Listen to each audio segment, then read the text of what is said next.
Hey, what's up? I'm Chrissy, and we are here to recap some of the biggest moments in 2020. This discussion is powered by Nina Deuce, of course, and I'm here on my squad, and I will let my girl introduce herself. Hi, I'm Mookie. I co-host Nina Deuce podcast, and I have a podcast entitled Speak Sis, which is curated for Black women, but enjoyed by all. Oh, also, how you doing? My name is the Counselor Polly Rob. I'm the co-founder of Local Astronauts, as well as co-founder of BTSN Pass, which is a new media streaming platform. And I produce. I'm a creative. That's what I do. Right now. Work a lot. Hi, I'm Victoria, Victron, Lady V. You've heard all my names probably. I'm a news writer and also just help with social media and event content and a bunch of things. I'm just somebody who's down to help wherever there's something needed. So Sounds good. What's going on? I'm DJ Rtistic. I'm primarily a DJ.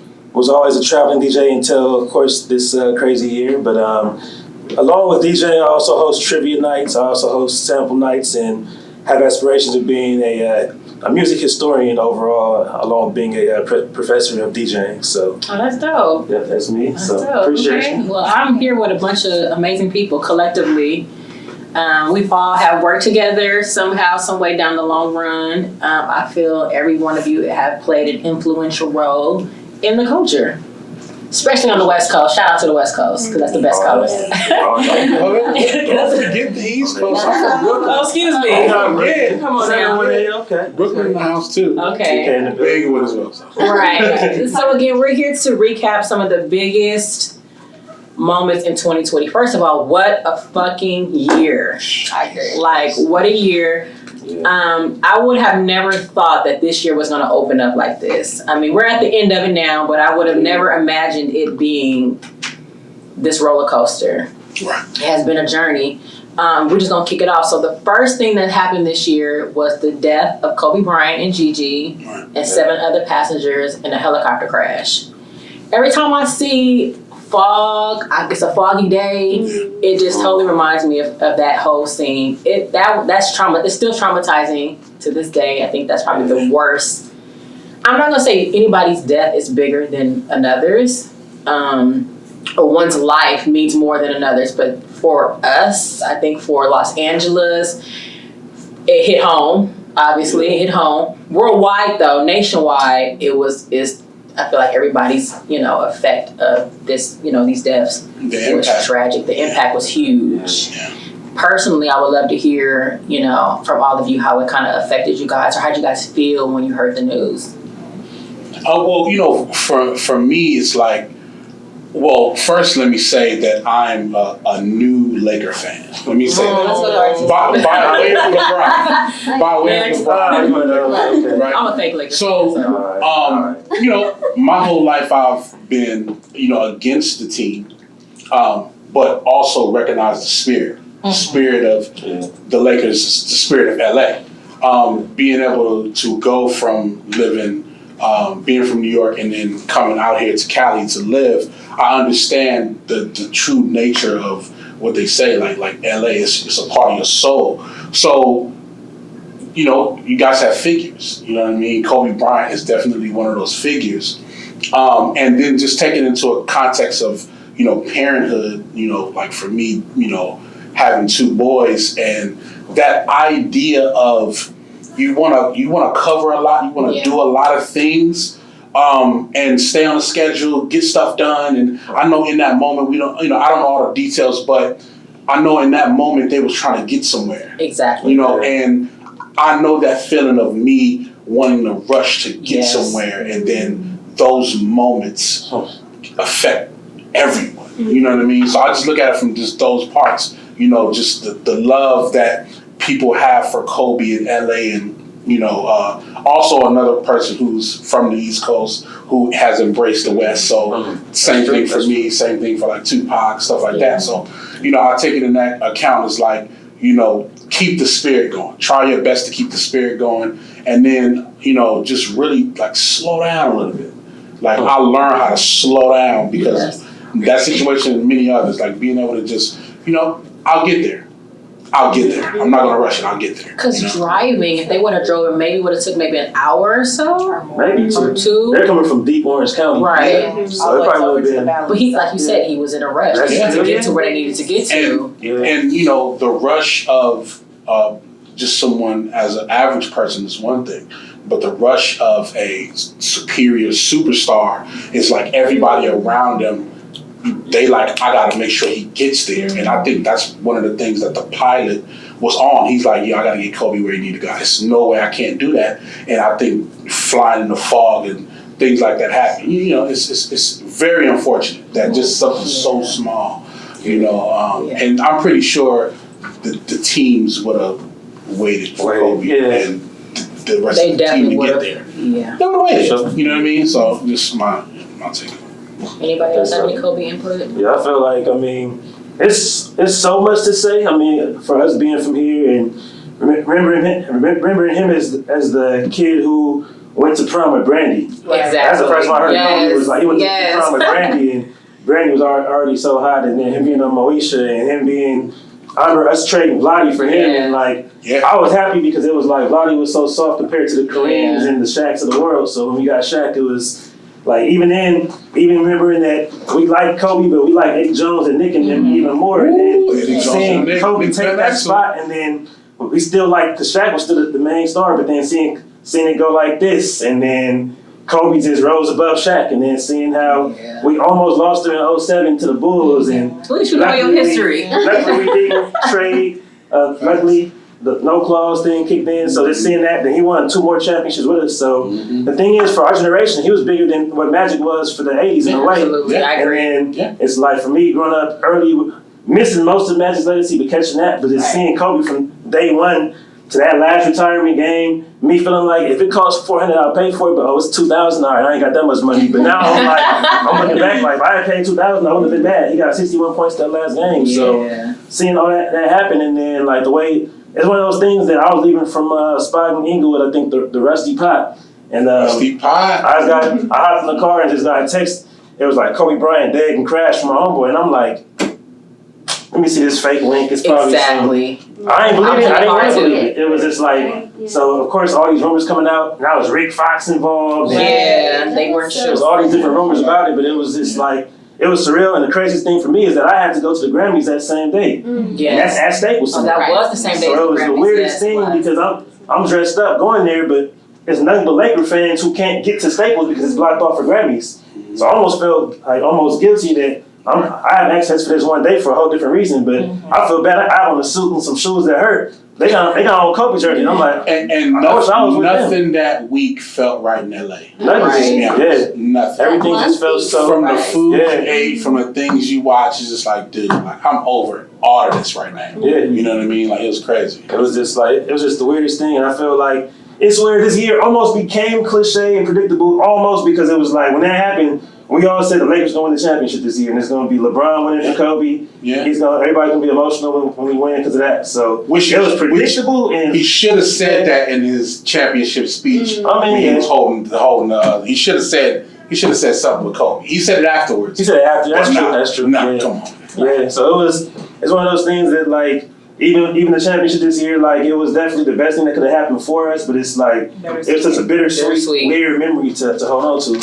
It's funny because I was at Staples the night of the Grammys, and it was really split into 2 celebrations in a sense, where you did have like all of Kobe fans like just there. And initially, remember Staples didn't want any fans there because it was the Grammys, so they were like. No, you guys stay home, all that stuff. But I mean, you couldn't really keep anyone back. So it was just an interesting mix of the night. And for me, like I was in bed, and my mom I was in my mom's bed, and she was like, you know, Kobe died. I'm like, Kobe who? Like, my friend said the same thing. I was like, Kobe Bryant. Not Bryant. Like, there's one Kobe that we all know, but I was like, not Bryant. You know, Kobe let me Dennis or something. Right. Let me go see what's trending. Kobe Bryant. I was like, wait a minute. So I started scrolling, and then my heart just broke because I'm like, is he with his daughter? Like, I know they're super close. They've been traveling together. You know, they've been everywhere together. So it was just sad. It was just crazy, and I just couldn't really believe it. And then you have all these other families. You have children who don't have parents. Like, it was just a way to start the year, which I didn't see when I was going to come out, but it was crazy. I just immediately called my cousin, who's like the biggest Kobe fan. I was just like, "How are you?" And she was devastated. And that's who I ended up going to Staples with that night. And not to mention, also Gigi, like. We've been robbed of the ability to see, because WNBA has been out for some years now. But when they started from the players that were existing, and then they would add on, and even all the stars, the Leslies, the Swoops, like there was still a part where they had to stop basketball for a minute, then pick it up once the WNBA got there. And this is the first time we was going to be able to see a star from school all the way to the pros. That's crazy. You know what I'm saying? Like full-fledged, which that was the gift that Kobe gave us. We was able to see somebody around our age, go from, like you said, watching them on Brandy and going all the way to being a legend, you know what I mean? So and he said that she just asked him one day, like, "Can you teach me how to play?" And he was just like, "Okay, yeah." And then he was like, she took it serious. He wasn't forcing it. And she was good, so he was like, "Okay, well wait." And she kind of helped him rediscover basketball in the sense of the players and who's hot and start paying attention to it again. So. And we would have known the entire story from Kobe as a father, from Gigi as a daughter, from the family. We would have known we would have watched them like grow, like, you know what I mean? Which is crazy. We didn't get a chance to do that from Kobe's dad to Kobe. We didn't get that. That's true. Yeah. You know what I mean? So we would have been able to see that. That would have been 3 generations too. That's crazy. 3 generations. We were rocking them both. Yeah. And then not to mention all the other passengers, of course, that were on the helicopter.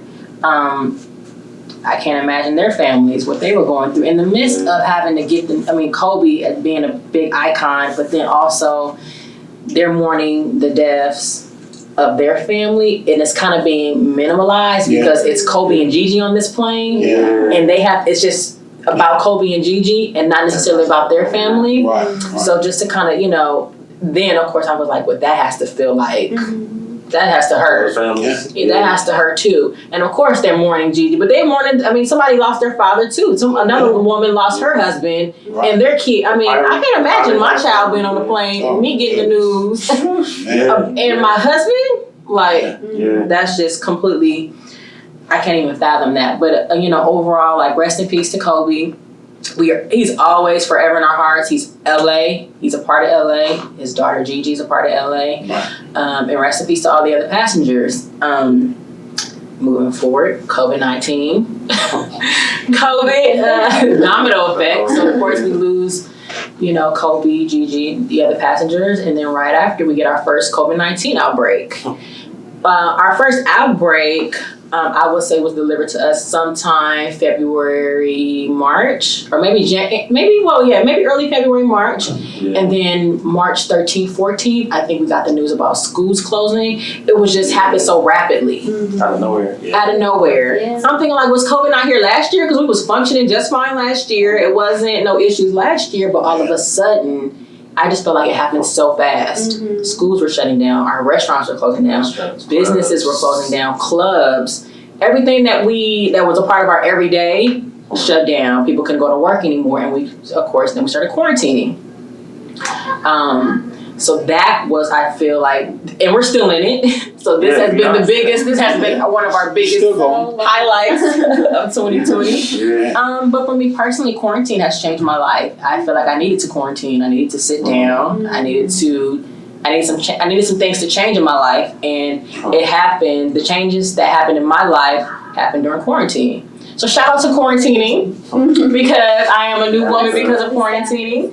Did anybody else have any side effects from being in the house for 2 months? Like any downs, any ups? I'm a lab rat.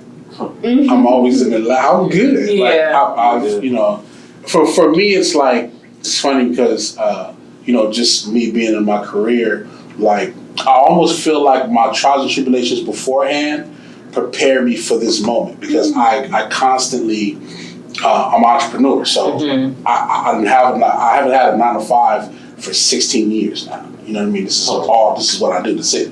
So in light of that, I knew what it felt like to, not have the best food. I knew what it felt like to try to stretch things, to be isolated and focus on something that you believe in. So when COVID came and everybody was like, stay in the house. There's no bars, restaurants, movies. I'm like, okay, I'll do it anyway. Yeah. If you want to find me, where am I at when you find me? In the studio. I'm in the studio. Yeah. So we good. Yeah. You know what I mean? But what it did do was it opened up my brain to the concept of knowing the people around you. Yeah. And let me explain. When you're, let's say the life is regular. You're working. You wake up in the morning. 6 in the morning, get the kids ready for school, take the kids to school by 8. 9 o'clock, you go to work. Let's say you have a mate. You're with your mate, y'all go to work, y'all come home, eat dinner, get the kids ready, go to sleep, might do a little fondling, and do it all over again. Do it all over again. Yeah. So you actually are with that person for like a third of the day. Your kids, your mate, your friends, you talk to them for a third of the day. So you don't really know what it feels like to be with them all day, every day. Yes. Aside from your kids that are from 1 to 4. So now you got to sit with them. You have to sit with your friends. You got to sit with your mate. You have to sit with your kids and really understand that there's no escaping how this person feels. If this person complains, you don't get 6 hours of complaining. You get 18. You feel me? So it allowed everybody to know, like, okay, we're spending time. Well, no, we're really getting a chance to know each other. We have to have a conversation. It's so many conversations that I've had from struggling relationships, struggling households as far as economic.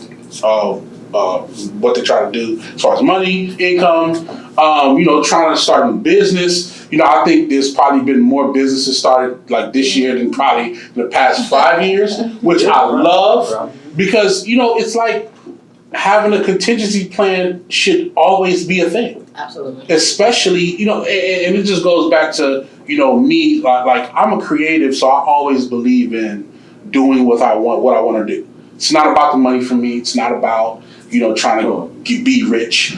I just want to do what I want to do. Yeah. And I feel like that every household should have an element of that, not necessarily drop everything and be entrepreneur, but it's like have an element of doing what you want to do because that's going to help you do what you need to do. You know what I mean? So COVID has been, I'm not going to lie, aside from the deaths and whatnot, because my godfather passed away from COVID. Sorry. But he was also the same guy who taught me computers and taught me how to be an entrepreneur. So it's just so crazy. But I just say that, find the jewel in what goes on with quarantine. And like you said, like some of your biggest changes come in the times where you don't know where to go. Yeah. That's dope. I had 2 jobs that were considered essential, so for a while I didn't really have that downtime that a lot of people were getting. So that was a little frustrating to see people really be so inspired, and I was still in the grind of it. Yeah. And yeah, especially at first it was really hard to just feel stuck and just not have a lot of answers to it. And I have a little brother who's high risk and just not sure what's gonna happen. He's been okay, thankfully, and we have more answers now. And I know I had a bad attitude about it at first, but I've learned and grown a lot, and I think just the one day at a time mentality has been helpful. Now, as a writer, did it kick up a notch for you? A little bit, Yeah.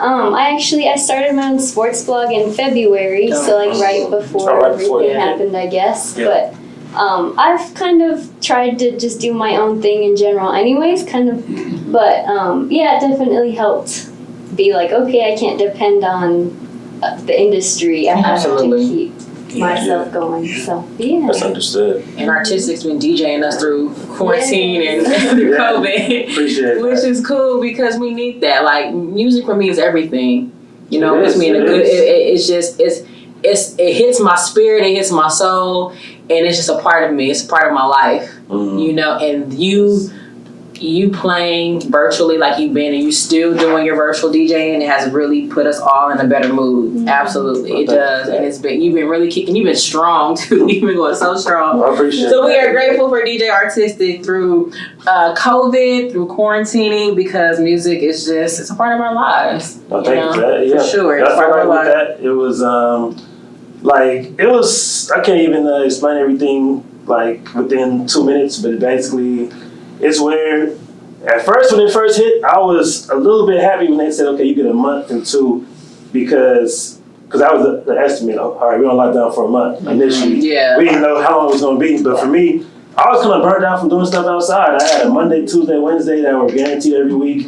Usually it's a Thursday, always a Friday, Saturday, usually a Sunday, and almost always out of town twice a month. And it was, even those trips back and forth, it looks good on Instagram when you're always out of town traveling, but your body is just like, slow down sometimes. Yes. So for that first month, it was just like, this is perfect. And then luckily everybody who watches it, like, oh, y'all support it, can just like help with the tips. So that helped me keep afloat. And then it was like, okay, this is a different change in pace. Now, So how it we was- know you a little bit. So how much tips? Like, what was your biggest? Like, after you DJ'd your sets, like, how much did you leave with? Like on a good The night. first night, all I'm gonna say is it paid every bill I had from that first night. Are you serious? Wow. Just from that first night alone. That's So, good. That's a blessing. yes. I mean, so basically, overall, That's the thing point is- of it. It's the support. Yeah, it's to support you guys. Overall, I feel like I'll say that I've been doing it for almost 9 months now, and it's where, compared to what I made last year, which was my biggest year, I probably made 2/3 as much of what I did last year when it was outside. But being inside and not having to spend any money means I'm doing better. No Yeah, no overhead. No We're not overhead. spending Yeah. nothing. No gas, no parking, no food happening. Yeah, I didn't have to fill up Yeah. my gas tank for like almost 3 weeks. Yeah. First No quarantine. gas, I wasn't no- driving nowhere. No Uber. Like, you have to spend money on food, but not as much of like fast food, or let me go to after I'm on the move, so let me stop and get food here. No, even though I get write-offs and stuff, still no type of anything out of town. So overall, it's like it's financially I've been like good. It's just about sustaining that, just keeping it consistent. Right. So That's the key is planning ahead. Like I don't like bills. I hate bills. Yeah. Of course, everybody hates they bills. always I really hate bills. They don't So, go anywhere. I pay my bills like 6 months in advance. Sometimes a year. Like think about it. Your phone bill is $120. Yes. And then if you don't take that ban and just kill that whole thing off for the year, just get rid of that. Yeah. Just kill it. Just I don't want to. But I just learned that through once again not having. So And I maybe know that I need not to knowing when assess you're going to get it again. exactly. Yeah. 100%. You hit it on the money. Yeah. Because I know just being in music.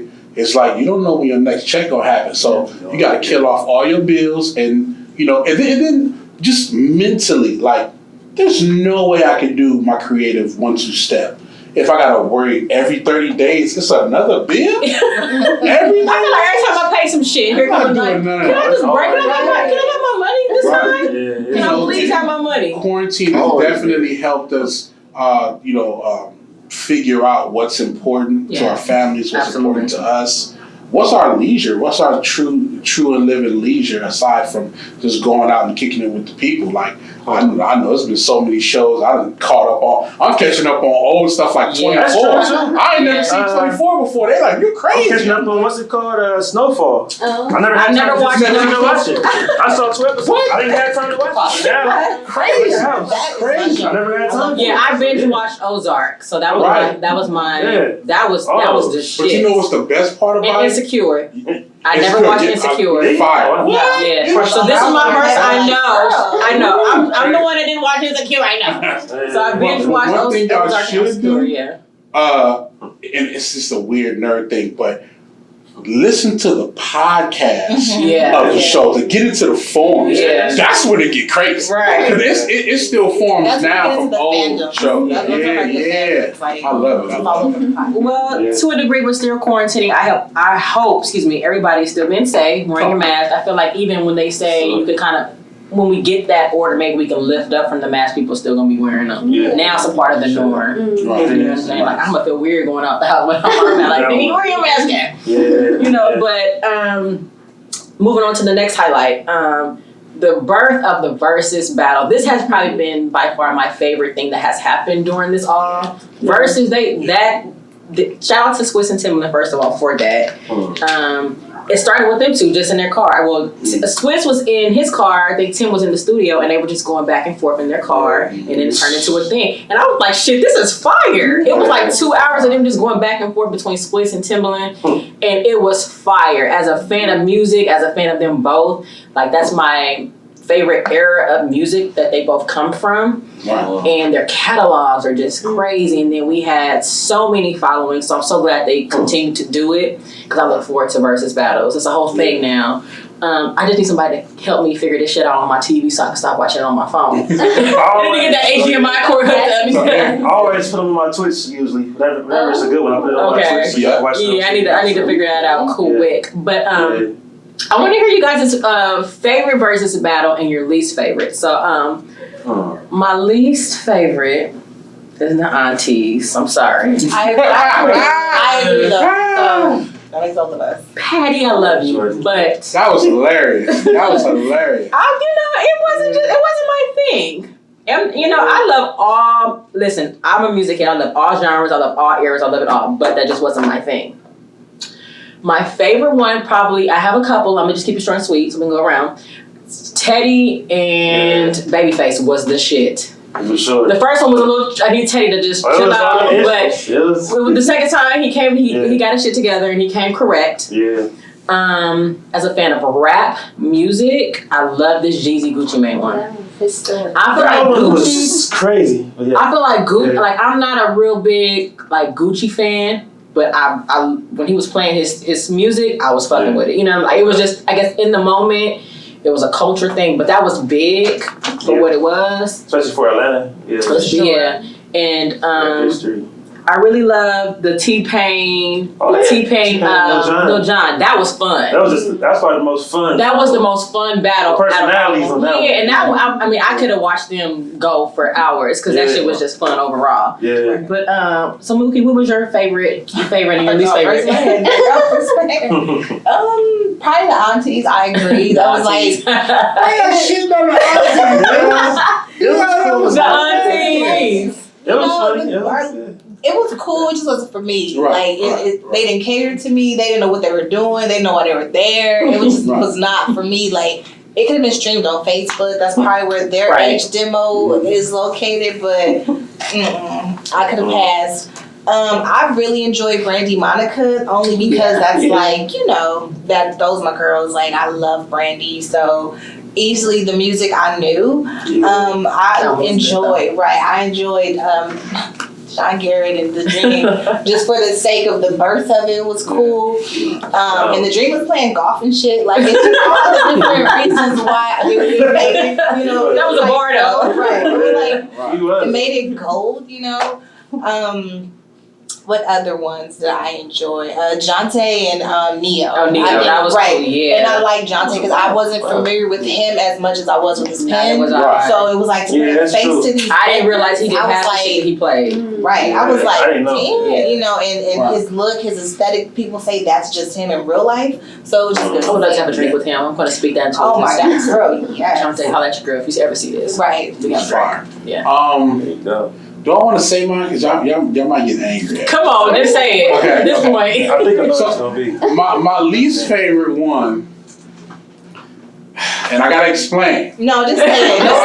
I'm gonna say it, then I'm gonna explain. You gotta let me explain. Yes. Okay, my least favorite one was Brandy and Monica. I'm a hit out. That's my least favorite one. Listen, let me explain.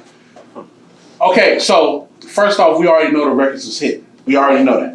The reason why it's my least favorite is because the expectations of what everybody wanted to see from them, wasn't there. They did not meet it. Monica didn't meet it. Monica Brandy was all in. Monica Free spirit Brandy. Listen, we got. Brandy's a fan of Monica. Monica didn't bring. We got woke Brandy. We didn't want woke Brandy. We wanted talk shit Brandy that knows she can sing everybody out the building. But we never seen that Brandy. What you mean? We've only ever seen polished media trained Brandy. Period. But have you ever saw best, Brandy I'm gonna tell you. at kitchen table talk Brandy? I'm gonna tell you. The best Brandy that we saw, which probably everybody's best clip, is when she was singing with Mama she played a Mama on Everybody That. Right. That's the best clip you probably ever seen from Brandy because it was in her true nature. Everybody knows that Brandy got that true nature. We want to see how I Want to Be Down. All these records stems from that energy, not the woke Brandy. What did she say was woke? Brandy. Listen, her whole outfit, she was like, oh, I'm just chilling, I'm woke, I know I won already. We don't want to see that. We want to see the brand. You want to see the young Brandy. You want to see Moe. And it dropped a Moe show on Netflix? And you finna come through on some, I'm just grown and I'm, no, we don't want to see that. 40. Oh, it's 20 years. It don't matter. Okay. We want to see what we want to see. Who's your favorite? What's your favorite? My favorite was clearly Beanie and Bounty Killer. Come on. That was that was hard. Nothing gonna be able to beat that one next year. Right.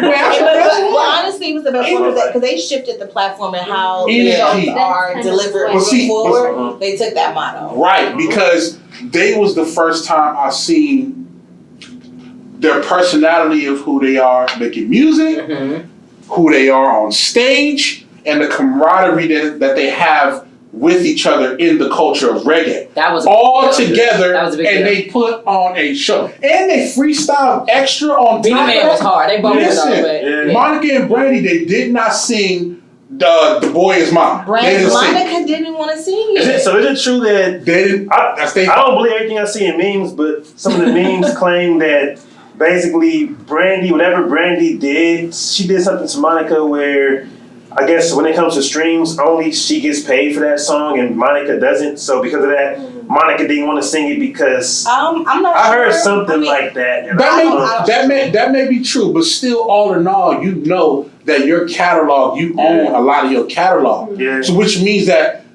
and let's be clear, Versus is a platform not just for us to be entertained because of our history of the love we have for music. It's also an opportunity for, if you've done some classic shit, show it and get back to it. Yeah. So don't play the I'm too cute to get on this camera with my homegirl. Like, come on, don't do that, because that's the element that we all hate. We hate that moment when two people get in a room, we know that they dope, and we waiting to see some power, and they just too cool for school.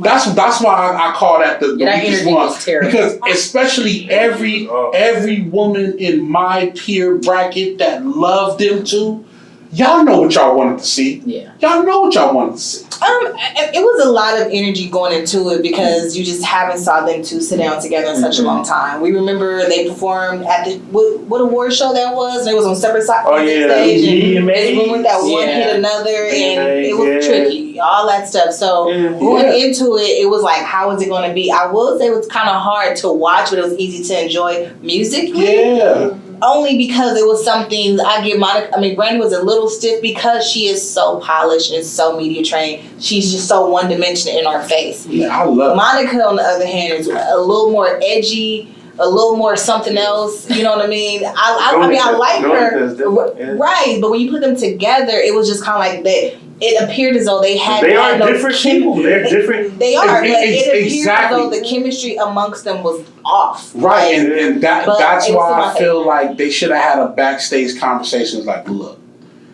people love this music, and this is also another opportunity for us to rejuvenate whatever we own. Let's just squash it. Come on, man, for 2 hours. Let's do what we do. Let's sing these records. Monica wouldn't even sing the songs of Brandy. Brandy had she's like, sing along. Monica was just there.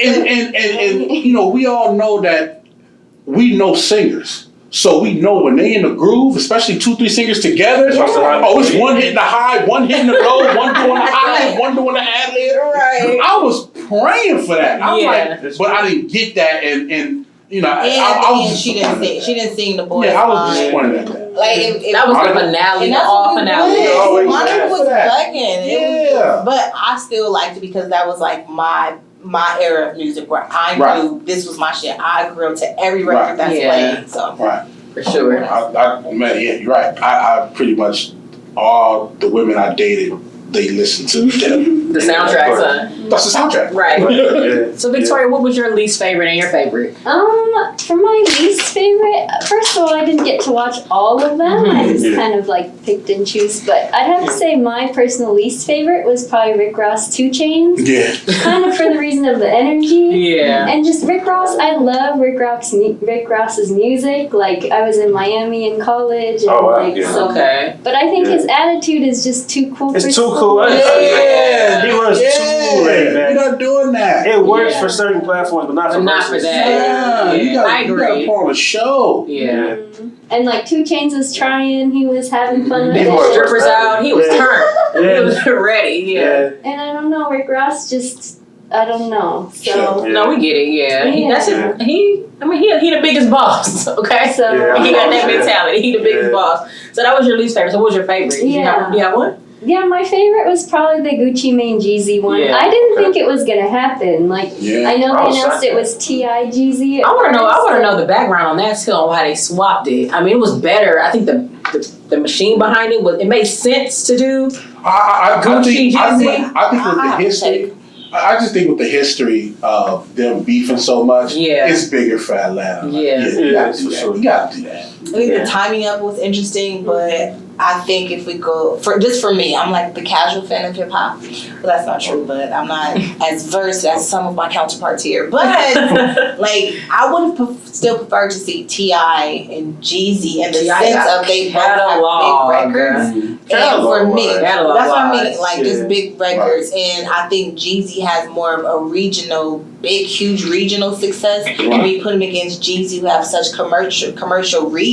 So when a certain viewers watch it, we only resonate with Jeezy because if you wasn't really fucking with Gucci, you don't know his catalog. Exactly. You know? I do polls for like every verses. I always do polls for each song to see who won, and it feels like whoever ends up getting beat or whoever loses, it's always people who are fans of them. Like your fans must just like so and so. I'm like, no, I have people who are voting from every city, every generation. Your fans, they will come for you. One thing I can tell you is, because I do feel you on, a lot of people don't know Gucci catalog, but one thing I can say is, just take a second and just listen to his catalog. You'll remember records that you'd be like, I didn't know that was Jeezy. Yeah. I know people who know. I feel like this. I went to Atlanta once, and I saw that's a lie. Once 1,000 times. I was in Atlanta this particular time, and it was a Gucci billboard, and I was huge. Fucking confused. Like I was like, why you got a Gucci man billboard? What? Like what? Nigga, come on now. Gucci. I'm like, nigga, we fucking Gucci. I was like. He's really the king of Atlanta, really. Right, but I didn't. That's know like if that. somebody from the South came to LA and they seen a nip or YG or YG and be surprised. Like YG versus Kendrick. we gonna be offended. Like, excuse me, do you know who the fuck Gucci Kendrick put on like 40% of South artists. Gucci put as far as on. legacy goes, he put on Migos and all them. So, That's why I feel Jeezy being cool. You know when Gucci was playing the diss songs or whatever. But he got I feel Gucci, man. I mean, you try to you send somebody for me and left with a whole entourage. Like, bro, it's COVID. It's never cool. It's COVID. Bro had his whole squad. The goons were out. Not playing no game. And what was that spot they went to? First of all, Magic City. No, afterward. Oh, there's a compound. There's no way I would have been at the compound. That shit it went down at the compound. I'm surprised the compound is still there. Every club I started going to in my 20s is no longer here in LA. Atlanta's different, yeah. Right, like compound is still compound. And that shit turned up. I think compound had the swimming pool in the club during COVID. Remember in Atlanta they had the pool? I think that was at compound. But also compound is also a place that a lot of records are broken as well. I can understand. It's history. It's fun. You break a lot of records there. So Rtistic, what were yours? So my least favorite would probably be who was I gonna say? It had to be because nobody mentioned it, and it kind of proves the point. The 112 and I didn't watch that one. Forgot about it. No, I'm not doing that. Nobody even remembers. People didn't even mention like 112 should battle somebody, and people are like, they already did battle. Like they did. People forget they even. They got lost in the or sauce. something. Wasn't like disagreements between the members or all Yeah. going And their service was fucked up too. Yeah, Though. Their well, Wi-Fi was terrible. It was trash. I was just afraid that they would like all try to sing together and it would all go bad. I didn't want to experience that. I'm gonna let y'all just breathe. I'm a 112 fan. I'm right. I was right with 112. I'm a I'm J fan. I'm way bigger 112 fan for sure, but I was bumping the They had playlist some though. songs. I appreciate that playlist afterwards though. yeah. They had some songs that just That was I totally forgot. You're right. I People forgot about it because it was just one of those. It was a Monday too. Go through the crack. It might have been Monday. Monday. Scandalous. Yeah, and my favorite is hard to say. Like Snoop and DMX is definitely. Oh yeah. I was gonna say. Oh my god, that was a great one. And to me, the thing I'm gonna have to is, add that like, one to my favorites too. one- That was one a good thing- one. Snoop, like people might not agree, especially people who are super the DMX or East Coast fans might not agree, but Snoop definitely like played it fair because Snoop has such a big Oh, it wasn't catalog. even a He dent. didn't play all records. That's what I'm saying. He didn't Bro, No. he stopped in 04. Yeah. He didn't do anything beyond because DMX's peak was basically 98 to 03, 04.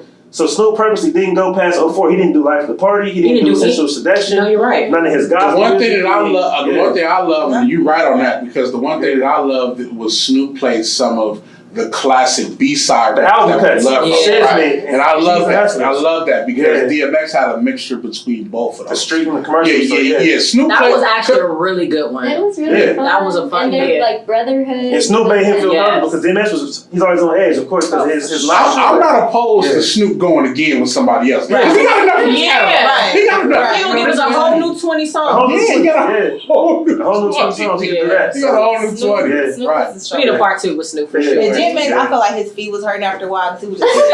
that was the best meme of the I'm month. like, look at my Yeah. uncle. That Yeah. was Uncle for real. He was uncle for real. That's Uncle Yeah. DMX. And I'm a huge DMX fan. Right. So I'm like, I was a let's huge fan of DMX. Yeah, I was looking at like, you read the numbers. Like, I don't know these numbers is. You read it. Like, it was just so I still got a authentic. playlist with DMX, just number DMX. Yeah, that's hard. You have any predictions for a verse? Anybody want to put together just to predict thought there, Chrissy? Off top, no. I can't. God. I mean, the verses of all verses we're never gonna get, so we can just shut the fuck up about Nas and Hov. Jay-Z, and we're never gonna. Hov is never gonna do verses, and Nas might though. I'm not gonna put it past Nas. Sometimes Nas will do it. Nas will do it. Nas But will you got. do it. But who would you put against Nas? I mean, Nas Nas would only do Jay. He would only do Jay. You can't put He not doing nobody but Jay. Huh? Jay-Z. is like- Somebody said Nas and Ice Cube, and I'm like, it's tough. Nah. It's too original for Nah. Cube, especially. For, Nah. That's as far as 20 good records, one. I don't think so. That's a good one. No. for 20 records, It might surprise us it would though. be too weird because it's such Listen. a whole different sound. Cube It's got a weird 20 thing. records. But not against Yes, Nas. it does. Yes, he do. Cube? I'm talking about not. It's not a good matchup. Yeah, as far I as don't matchup wise. Of course, they both got a catalog, but It would be I an like interesting that. regional matchup because it would be definitely LA folks would be like, Because look, because the look, South would be with Cube. Look, let me- I think that'd be a good matchup because you know Vaseline. We don't play that. We play listen, that's a good battle. Not go Because look, No. Nas in his prime. You can look at your back. No. They got something to say. I'm gonna head out. I'm gonna head out. Nas in his prime was, and I'm not gonna use overshadow. He wasn't number one in his prime. It was still Big was number one. Yeah. Then it went over to Jay. Right. Same thing like with Cube. Like even though Cube was doing his thing, NWA was technically number one. And then it moved over to Dre and Snoop. You feel what I'm saying? Yeah. So they never actually got their number one, but they're very, very influential in the style of what New York rap Absolutely. is and what West Coast music is. That I agree with. So I feel like that's a great battle because their records, and both consciously Both of all their albums are conscious. Like, especially Cube. Like, he started off on his tear. You know what I mean? So I really think that's a good. I mean, if it happened, we would watch it basically. Oh yeah, and it might surprise me. It would be weird, but I'm he not saw gonna knock it. it. Yeah, I'm not gonna knock it. Yeah. So the breakout of D Nice, he kicked off Club COVID, and then we had the more riskier side. If y'all fuck with Club Quarantine. Quarantine Radio. So it was Club COVID and Quarantine Radio. So D Nice was Club COVID, and then Tory Lanez was. I liked Quarantine Radio. He was lit. It was lit. You can't take that away from him. He was lit. You can't take that away from Tory. I'm sorry, we're not taking that away from him. He created moments that people were talking about. He got great. It's almost like we had to sit down and kind of find your lane to a certain degree. Yeah. You know what I mean? Like, and I would have never knew that Tory had thus much personality. No, at all. Like, he was talking shit. He was having fun. He calling people out. Quarantine is hilarious. Like, and the bottle service, he turned it up with the bottle girls. It was lit. The sparklers. Right? And then after that, you had Demon Time. Like, imagine that on your TV though. That was lit. Yeah. What? Quarantine Radio. Like, you put it on your big screen. Demon time. Big screen. Oh my God. But I would say D Nice really, I mean, that's the first time we've ever seen that. Nobody's DJ'd virtually. Right. And I mean, he has, first of all, he played everything. Like, what did he play? You could He have played every kind of music, style of music, genre, era. Anything that you can think of, he played it. And then when he did his whole 24 hours, or how long did he play? How long was that? It was like a whole day. It was like a whole day. Something like that. He played a whole day, and he didn't play he didn't repeat the same song. That was my thing about him. I like when I did tune into, was it Club Quarantine or Club COVID? Club COVID. Club COVID. Quarantine. Was it Club Quarantine? Club Quarantine. Oh, okay. Quarantine Radio for Tory and Club Quarantine. Oh, hell, okay. Club COVID. I'm like, I didn't know the Club COVID. That sounds scary. That sounds scary. Club Quarantine. That's like we were quarantined. That's right. Okay. You see, I got all mixed up. It did seem like he didn't repeat the same music twice, and I just loved his set. And it was like you could have like just connected it to the Bluetooth and just let it play because the quality was so clear. Yes. It was so good, and his setup was just really, really good. So it was just super enjoyable, and I've never seen anything like that. At least on IG Live, and he treated it like a real DJ. Will Smith in the building, like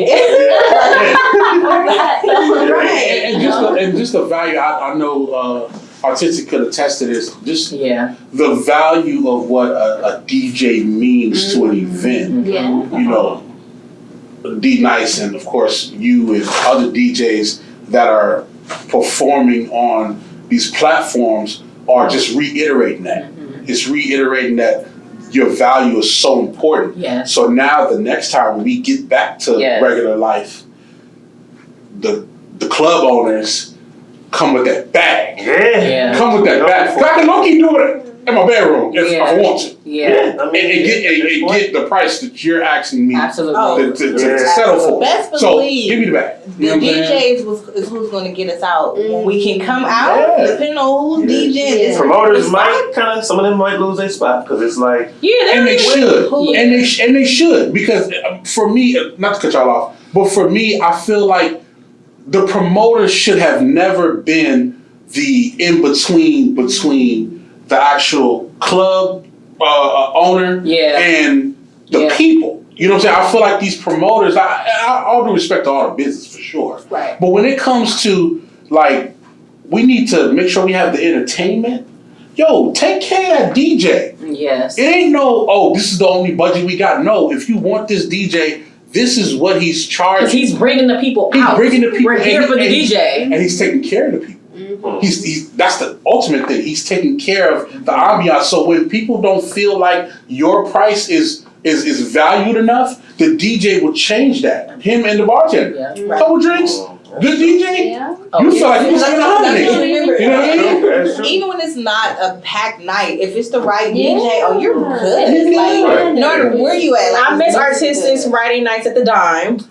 I can't wait till we can get back to it. I can't wait till we can get back to it. All right. Oh, it's about that line gonna be all the way down the street and wrap around if we ever get back into Don. Capacity. It's already small as shit there anyway. It was packed in there, bitch. We was turned up. And I want those donations for the DJ to continue on site as well. Absolutely. Absolutely. Put a big ass sign on your cash app and let this go bonkers. Yeah. Let them go crazy. You know what I'm saying? For Because real. domino effect from D Nice was you. I feel like you have been it for us. You know what I mean? Like you pretty much kept us going, you know, during quarantine. And your catalog is crazy. You were hitting. Okay, I got the 90s tonight. I got the 2000s. I got the East Coast. I got the West Coast. And then your marketing behind it, like your flyers, and you just had your branding was just immaculate when it came to it, and it kept our spirits up. And I know it did for me. Like it's been oftentimes when I definitely plugged up. You know, my shit to the boot trip and just let it rain. Mm-hmm. You know what I'm saying? But West Coast Wednesdays or whatever, West Coast Wednesdays or whatever the night was, you know, and then you'll go all night and then you'll just break it down by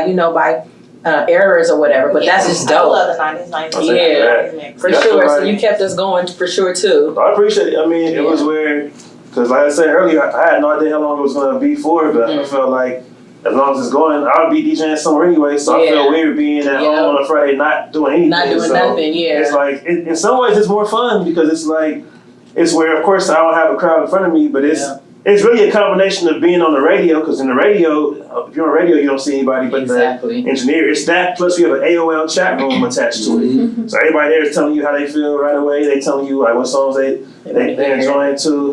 They're enjoying like that. That's the true. birthdays and it's been like its own community because like early on I thought it was just gonna be about the music. So let me get online so I can just play music, but I realized it's about people having a place to go to and just communicate. So it becomes a chat room for them and people have actually met up from that, like they safely at least, but it was like 20 of them met up, like people flew in town just to meet up from meeting on my Twitch. Yeah, that sounds crazy to me, but so that's super dope. Hey, Twitch is popping. Yeah, Twitch is where it's at now. Yeah, it's a whole different level. I'll be on Twitch making beats. It's going up. Like it's I'll get you on there. I gotta get you. Yeah, definitely. I'm looking forward to it continuing. I don't want it to stop. Even when, I guess if we consider breaking out of the whole quarantine or stay at home or whatever, I still want to be able to see you guys virtually. It's a thing now. I think it's gonna stay because I mean the way it is now too. Like I don't even listen to regular radio because I mean we understand why. Like that's the homies, but. We get that it has to be the same 30 songs every day, but like Twitch has 20 DJs at all times. So even driving here, I'm like, who's on Twitch right now? And my dad was on there, so cool. He's playing jazz, and then Vince Adams in Chicago is on. So it's like you can hear different music every hour of the day. So I think it's gonna still continue. Yeah. And you know what's next after that? I feel like just what y'all doing, it will be a resurgence of the mixtape game. It's not gonna be in the same medium. But it's going to be more in the form of like more playlist. Yeah. You know, they do it on Mixcloud and SoundCloud now, but they're probably going to end up expanding towards like imagine DJ Rtistic, Spotify mixtape. Not just a playlist, it's a full tape. Yeah. Drops everything. Yeah. Drops everything, exclusives. You got drops from other artists coming in, but you can just tap it on Spotify and enjoy it. You know what I mean? Like, I feel like it's you gotta bring the mixtapes back, man. Say right. That's a good prediction. Oh, don't you? That's a great prediction. You want to make that happen? You want to make that happen? That's a great prediction. All right, so our next big highlight has to be the death of George Floyd. You know, it's interesting because we've been witnessing it. We've been seeing it. You know, now it's the thing to pull out your phone and watch somebody be murdered, slaughtered, or ran over, or whatever's happening to them of their cause of death on camera. I don't know why that's a thing, or why people feel like. I guess it's two sides to it. It's like maybe capturing it so that it can be caught on tape, so that we can maybe have the evidence. Or are you doing it just because you want to be the first one to post it online? You know, so you can never really tell. You can never really tell, and I just want to kind of hear from you guys. Why do you guys feel like George Floyd's death? What was so different this time around from watching? You know, from we were home. Yeah. You had the world at home. You had everyone at home on their phone and on their TV of all ages. So everyone was able to witness the same thing in real time. There was no distraction. There was no moving away from it. And I think people just happen to capture police brutality, and it ends in death. Like, this person didn't know that he was going to that he was going to die from a knee on his neck. You know what I mean? It was just like, damn, this fucking police is really putting all his weight on his neck. Let me capture this, you know? So I think what made it different is that you had everyone watching. Yeah. No distractions, no I'm moving around or you wasn't scrolling past it. Like, we were literally stuck in the house, quarantining this shit out.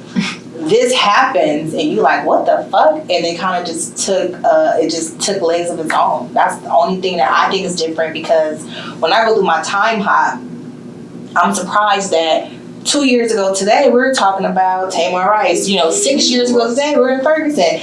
5 years ago today, we were here. You know what I mean?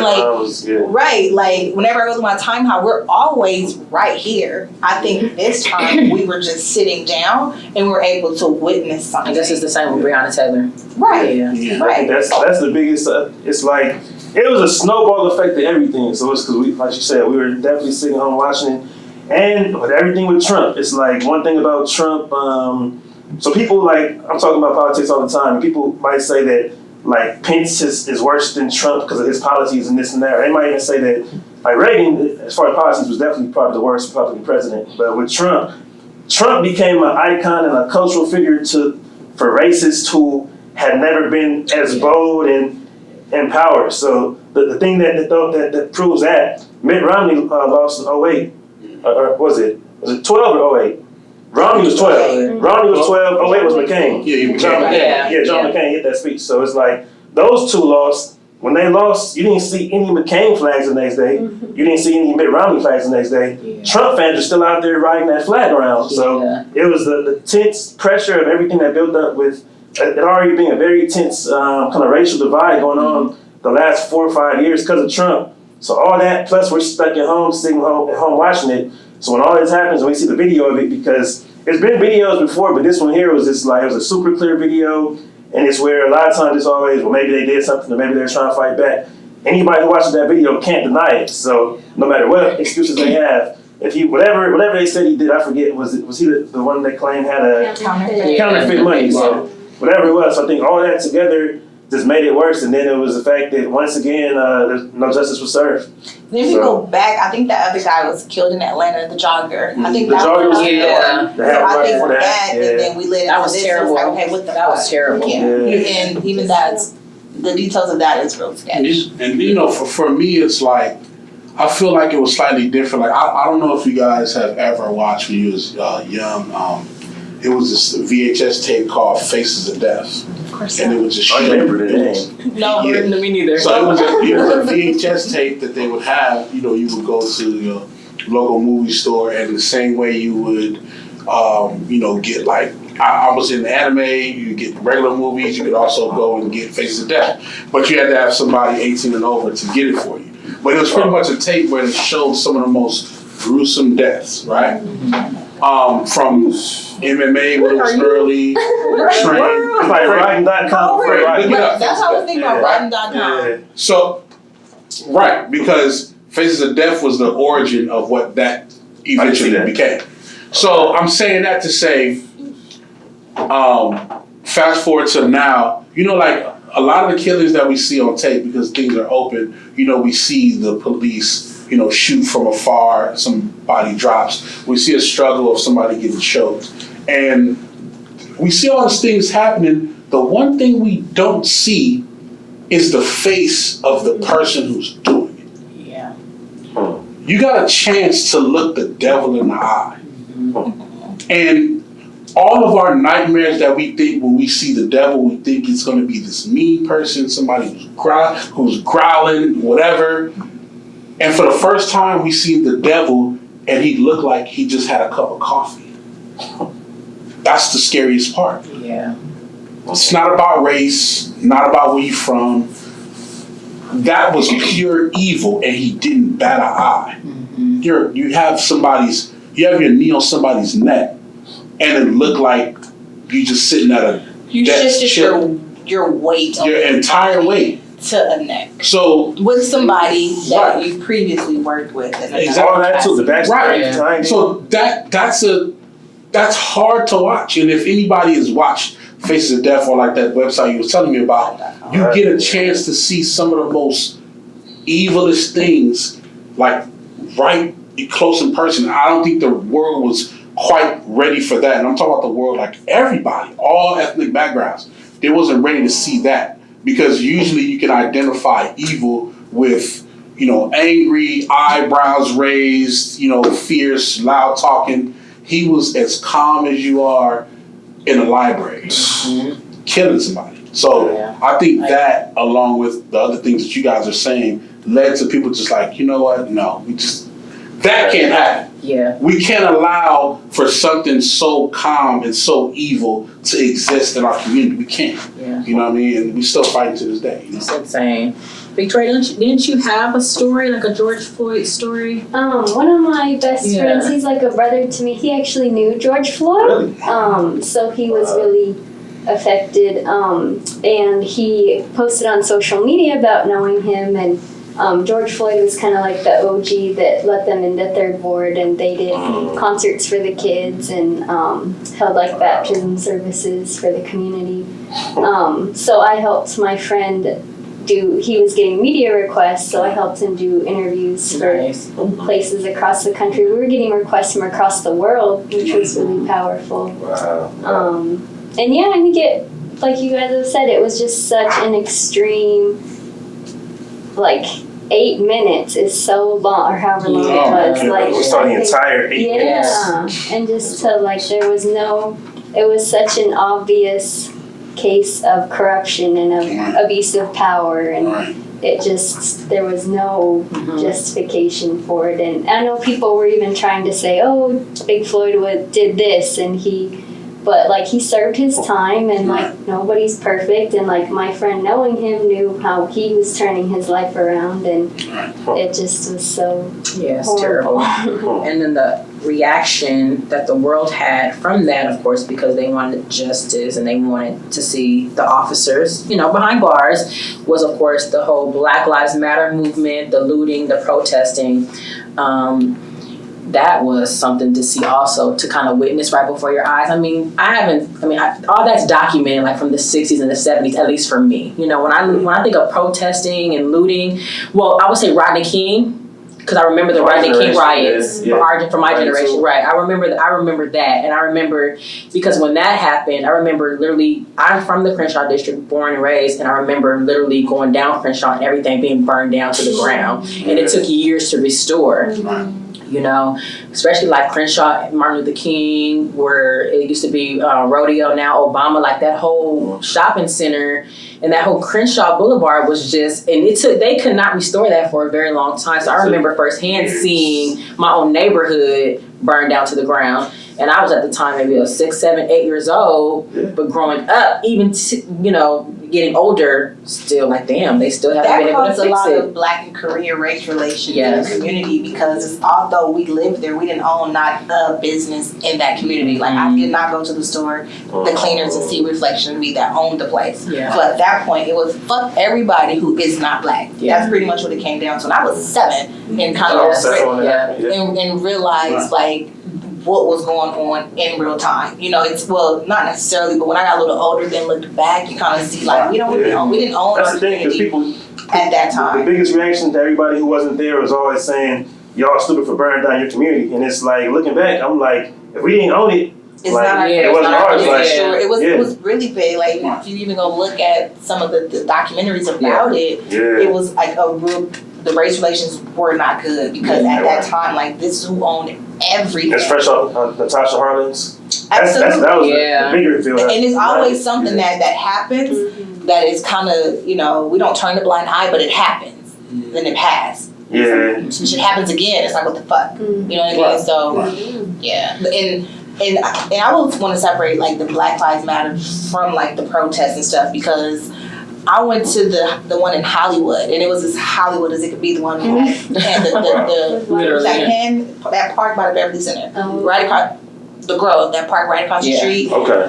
That's where the first the rally was that I went to, and I was like, why am I out of place? Like, there was no one who looked like me. And this is Black Lives Matter. There was not one person who looked like me at all, and then I saw BLM tagged everywhere, and I'm like, Black people don't tag. Like, we're not taggers. Like, even your gangbangers aren't taggers. I mean, some, but you get my drift. Like, we're not going to write BLM on the bus stop. We're not going to write pig. Like, we don't. That's not even our language that we use today. So I just thought it was interesting. So I recorded a lot of stuff, and then I just remember they started marching, and then you look down the street, there was a fire and all the looting. But at the time, I'm like, it's not even black people here. Like, we're not here. And I'm only speaking because I was boots on the ground. Right. And a news source used my video. They didn't credit me, but whatever. So when I went home and saw it on the news, like the narrative that was on the news was so wrong from what was there. You know what I mean? And I was like, this shit is fucking crazy. But yeah, it wasn't us for sure. I mean, our cry was a little different. But I think I just hope that it's not just a statement.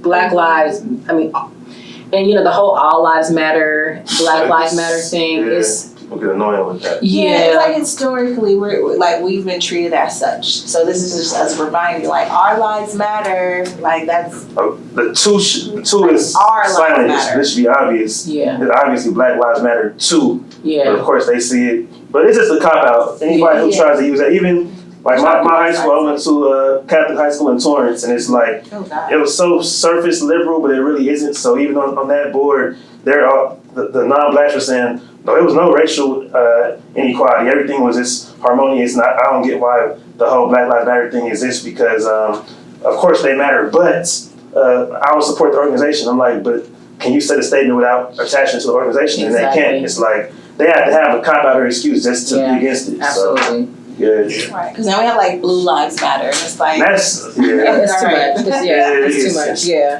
I think it's frustrating all the corporate statements too. Like, I appreciate that people are creating conversation, but it's like, okay, you posted this on Twitter, but what are you doing to create more opportunity and to bring equality? They post that black square on Instagram. I'm happy you said that because that's how I feel about like just Black women and the time that we're in right now. Like, I love to say, like, Black women aren't marketing tools. Like, don't just put up to protect the Black woman or give her the voice and do all these things and do nothing to follow. Right. So I don't like the corporate statement piece of it, or don't just, we're gonna hire this new Black woman. Like, what is you?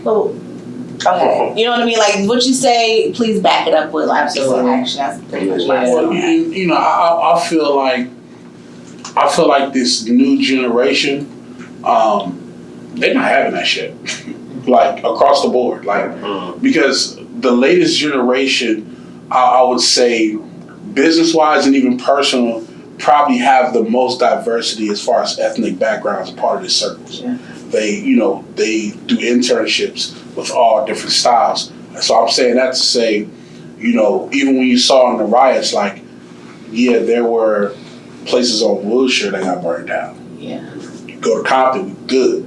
You know what I mean? But it's because they know, not fully, but they're figuring out where to hurt the people that need to help make change. Yeah. You know what I mean? I think that's the biggest thing. I think, I'm not a fan of writing. I have 2 studios, so I don't want anybody to burn mine down. But I will say this.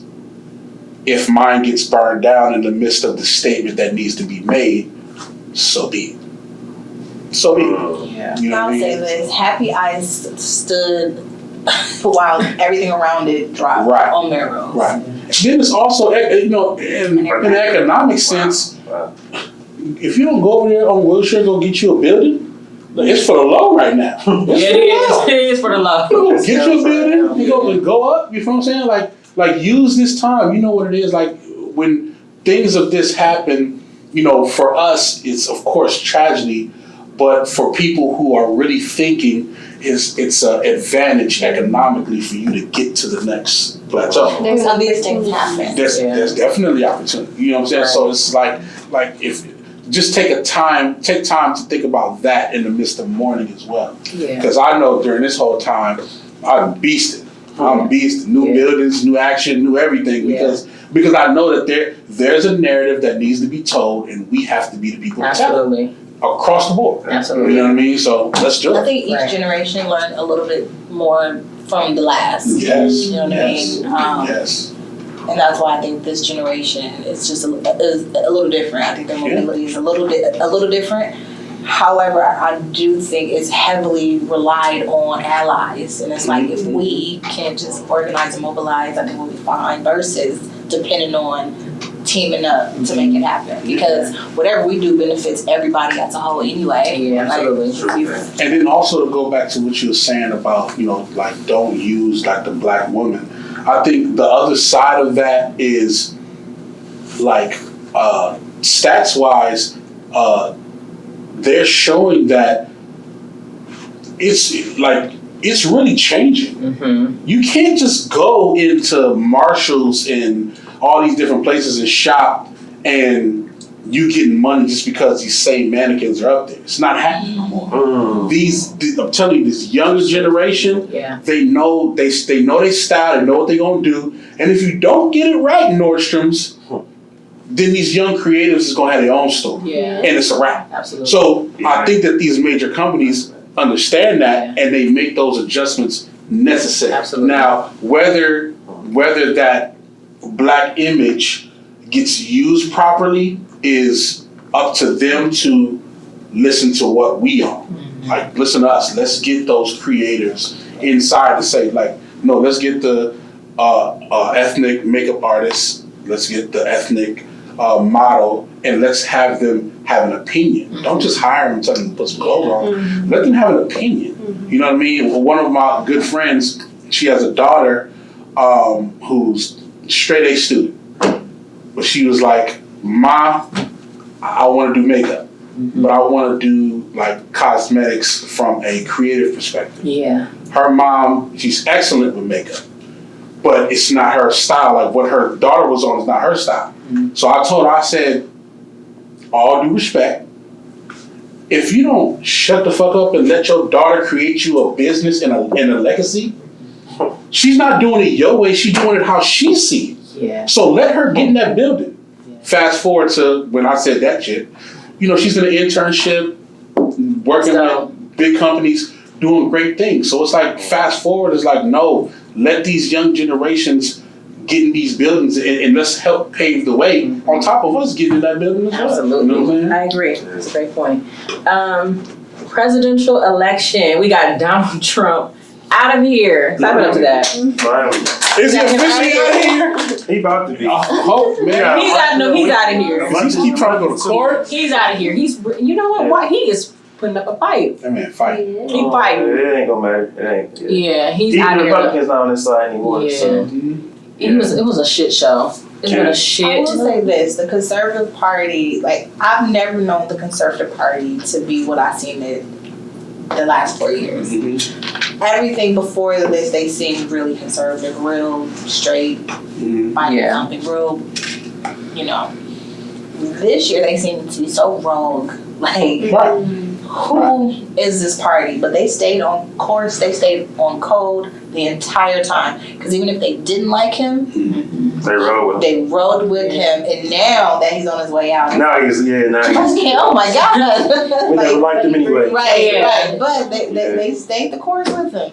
Yeah. Good, bad, was with him. This particular election too made me step into really understanding my propositions too. Mm-hmm. Propositions are so important. I feel like for me personally, they affect us firsthand. Mm-hmm. Propositions affect us directly, firsthand. They're mostly all community based. Right. They're right here in front of us. Everything that has to do with the proposition affects us. I feel like the quickest.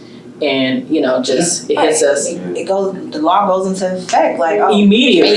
Something First, yes. X, Y, Z. Yeah. So I really studied the propositions. I understand them now and the importance of propositions. So I mean, to me, this is probably the most involved I've ever been in an election. For me, probably close to it. Yeah. Mm-hmm. When Obama stepped in too, but I think I was just. For me, I was like, we have got to get this man out of here. Yeah.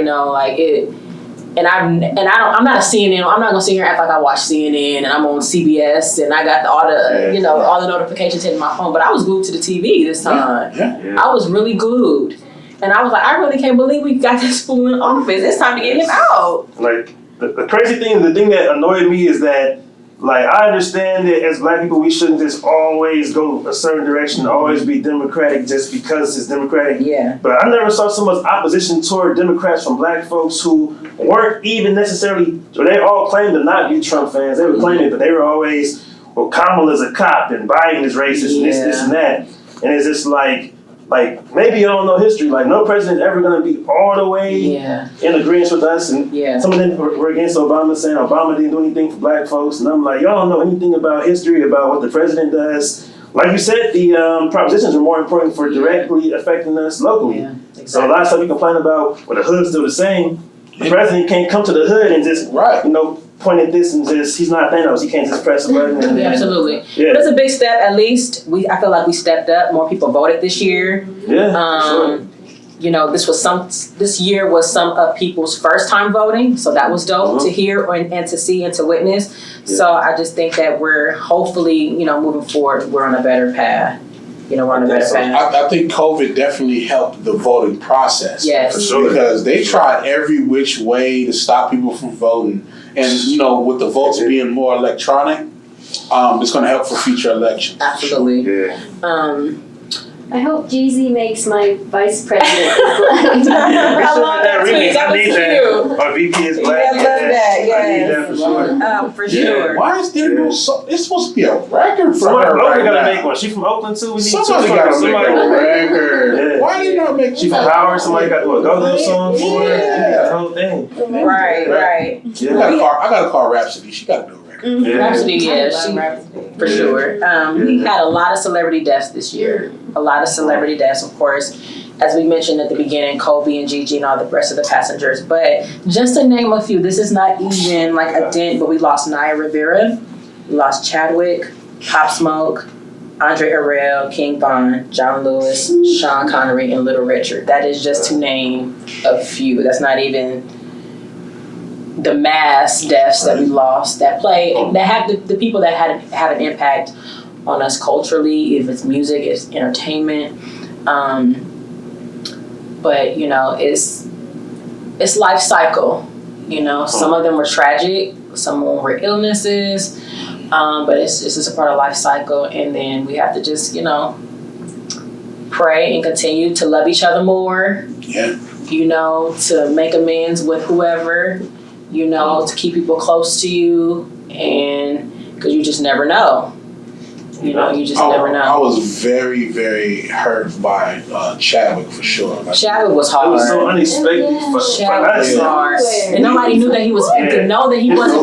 That he was fighting that battle, and nobody. I mean, that's his personal business, so I understand. It's like we don't have to know all of his business, but to know that he was really playing these amazing roles and battling cancer is crazy. It just lets you know, like, when somebody's determined to be who they are, it's just nothing you can do to stop him. And he worked, I'm talking about to the bitter end. You know what I mean? He did his thing. He got to the role he wanted to get to. You know what I mean? Met the legend that he wanted to meet. Became a legend in his own right. You know what I mean? Like me and the kids, we cried. I ain't gonna lie. I was boo-hoo. It's terrible. It was just the craziest time because I was DJing like a Zoom party for somebody before I went live, and I'm just working, and then my boys just text, all I see is Chadwick, all these exclamation points, and I'm just like, what happened? And somebody's like, I know you look sick, but I didn't know that. And I'm like, I'm still DJing, trying to talk. And then he said, he just died. I'm just like, there's people watching me and stuff. I'm like, how do I even mention it? How do I even keep the energy up? Right. And I had to just put my best face on and just I'm gonna play some Black Panther songs, just remember who he was, and I'm keeping the energy up. But inside, I'm just like, what the fuck? Good. Yeah. It was on Jackie Robinson Day too. Yeah. On Jackie Robinson Day, I'm like, this year is so stupid. The symbolism, That's crazy. the symbolism of everything this year is just so insane. Yeah. It's crazy because when you watch everything in reverse, you kind of see the transition. You can. With them. You see the layering of the clothes appear more heavier, they're a little more stocky. You see those things, but it's really interesting that they were able to really keep this tight-lipped. This goes to show that old Hollywood is still a thing. Like, we only know what people want us to know. No matter what. Right. I was watching videos, so I had heard rumors about him being sick, but it's a video on YouTube that shows him he's being snuck out of a hospital or into a hospital maybe 2 or 3 months before he passed, and it was all the comments from this video were like, he does look sick, and his rumors that he had something, but it never really hit the media. But it was on YouTube, and there was like a podcast people saying, is Chadwick sick? And there's rumors about this and that, but it's like, you see it and just say, okay, well, it hasn't been confirmed by them. His family said that he's in good health. And people thought it was to movie role. Like when you look it up, he's been in off for this movie. Like 50 Cent, everybody Exactly. Yeah. Exactly. He did as much as he can to support every award show, seeing every kid as much as possible. Because he knew he was going. Yeah. That's crazy. But rest in peace to all those that we lost this year. Sean Connery, too. Of course, Alex Trebek, too. Yes. Yeah. That was a big one. He hung in there. He did. did. In there. Yeah, he did. Yeah, he did. So our last Rest in peace, Pop Smoke. Pop Smoke, yeah, came up. The way that happened too. I always hate when artists who aren't from LA lose their life in LA. I know. It always makes LA look a certain way. It does. People on the outside don't realize it's all it takes is those couple bad seeds, if you want to call it. Stay out the way, kids. You about to win. Stay out the way. Yeah. He was young. And that Brooklyn drill, listen, y'all That whole sound, yeah. That sound was tight. Yeah, it was tight. Because now the next person who does that got to low-key kind of wait real quick. Yeah. Nah, didn't do it. I got tons of Brooklyn drill beats ready to go. Because that sound got to live on. It was so... It was ready. Yeah, it was ready. So our last topic, we're going to look into next year, into 2021. So, of course, the Grammy... nominations have been dropped. We're just gonna hit one. I mean, so many categories. We're just gonna talk about one. We're just gonna hit one. We're gonna hit best rap album. Let's go. Like we Best all rap kind of album. like, you know, we all tapped into the rap culture and community. This is a really good category. So really quickly, D Smoke, Black Habits, Freddie and Alchemist Alfredo, Jay Electronica, Nas, Voice to 5'9". So this is our rap album category. Do you have any predictions? Smoke. It's gonna be nice. It's gonna be Smoke. I would hope it's not. It's gonna be nice because it's gonna be kind of like a legacy because he never got anything before. They're gonna give it to him just because he is the biggest name there. Yeah. I don't think they'll give it to Nas and give it to Smoke. I love D Smoke. I like D Smoke out more personally. I'm connected to that more, but it's like this is what I think, because you gotta look at the Grammys, right? Because, you know, first off, a lot of people are mad because there's a lot of top selling albums that didn't make the stage. yeah, for sure. It's the most hip hop, Right. It's the most hit ever. exactly. Which I love because you gotta remember like that. Freddie Gibbs in there is a big deal. Yeah. All of it. That's a big deal. D Smoke in there too? That's insane. Yeah, like It's like, you know, people gotta remember that the Grammys, the organization, how they choose like the people, they have their requirements, but then also like these albums are supposed to be a reflection of the year. Yeah. Of how the state of what hip hop is for the year. Ain't nobody going out dancing. Ain't nobody going out twerking. Yeah. This year? Everybody in the house being, you know, enjoying music, being intellectually stimulated through music. Yeah. D Smoke is a representation of that. Black Habits is a reflection That's of an amazing album. I would love for him to win. Right? I would love Nah, for him to same thing. You know what I'm saying? King's Disease. That's a reflect. That's now. That's happening. You know what I mean? Then you got Freddie Gibbs, The Alchemist. That combination, all the hip hop stuff that's been going on. Like I'm just mad Griselda not in it. You know what I'm saying? Royce the 5'9". I feel like he's well overdue. Puerto Rico's on there. That's That's what I'm saying. Like that. So I feel like whoever wins, it really don't matter who wins. So win for hip hop. Yeah, anybody, exactly. I want D Smoke, but I think it's gonna be Nas just because of right. Which I deserve think. Does he have a Grammy? No, he doesn't. He doesn't have He one. doesn't. So he's gonna get it because of that. He has to, this off a legacy. He's gonna get it. Which I think for the later years, people will start to understand what the Grammys is really, really about. And then also take to account that there's new Grammy representatives. These, you know, new cats coming in. They like, nah, I appreciate that. We're not finna hit y'all with these Billboard. We finna get down to what what about it the is. additional politics that goes into actually obtaining your Grammy? Like all the things that the Grammy Board, the submitting, Yeah, you have to submit. and the things that happen between you submit and receive, like Right. all the politics, all the little That's shaking too of the much. hands they want you to do, That's too the much. donating of the money. I can't stand all the industry gimmicks that go behind it. Right. Win the Grammy, mail me my You shit. can submit. Back, I want the dressed up already in the back. So when I leave, I'm gonna be walking out with my shit. So I can be at home with my Grammy, turn it up. Like I was like, what? What are we doing? By the time you submit to the acceptance speech, I'm interested in everything in between Right. that required for you to get the shit. Because they let Jay sit up there. What was he? 0 for what? 12, 8, nominate something crazy. Jay ain't want a Grammy either, right? Jay got 2.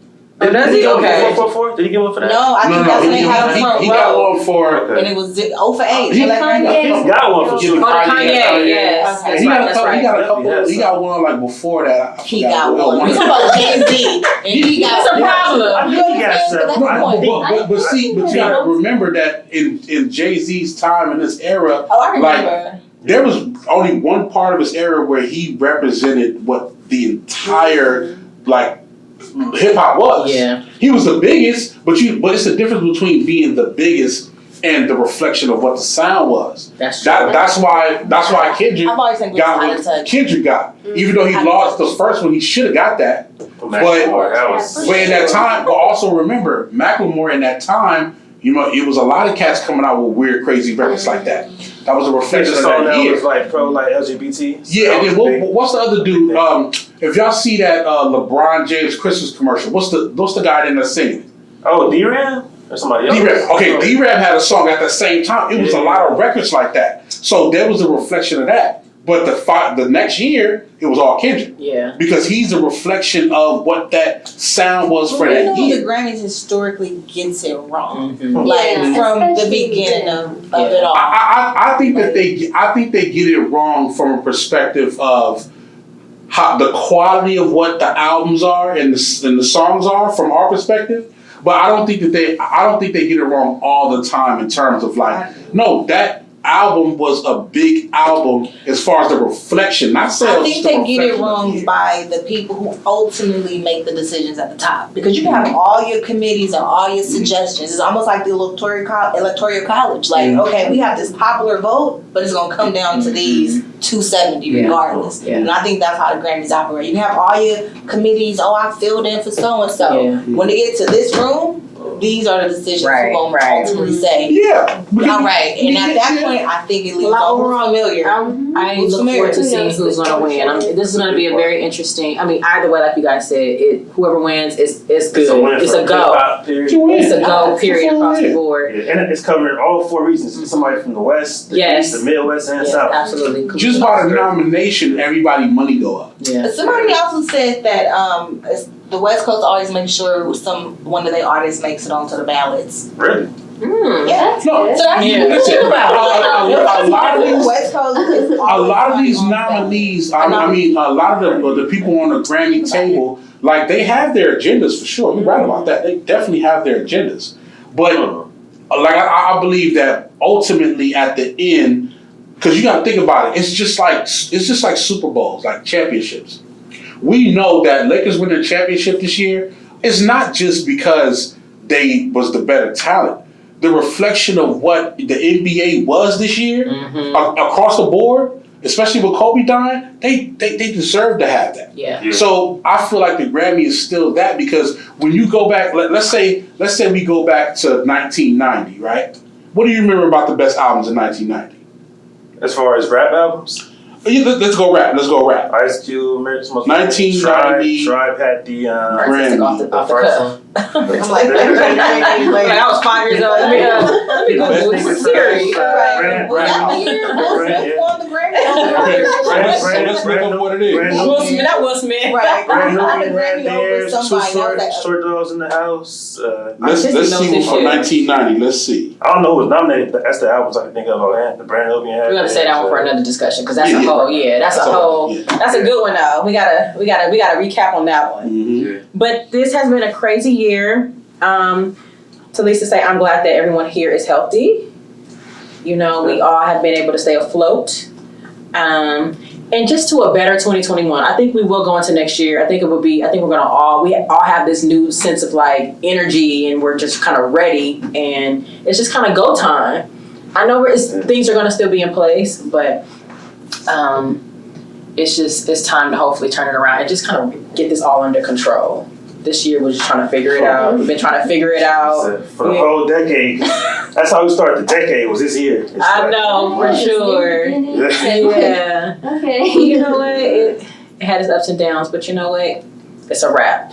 Yeah. It's a wrap. So looking forward to next year. We made it. We made it. We made it through. Yeah. Yes. And thank you guys again for joining me. This discussion is powered by Nina Deuce. And that is our 2020 recap. Yes. Peace. Make it happen.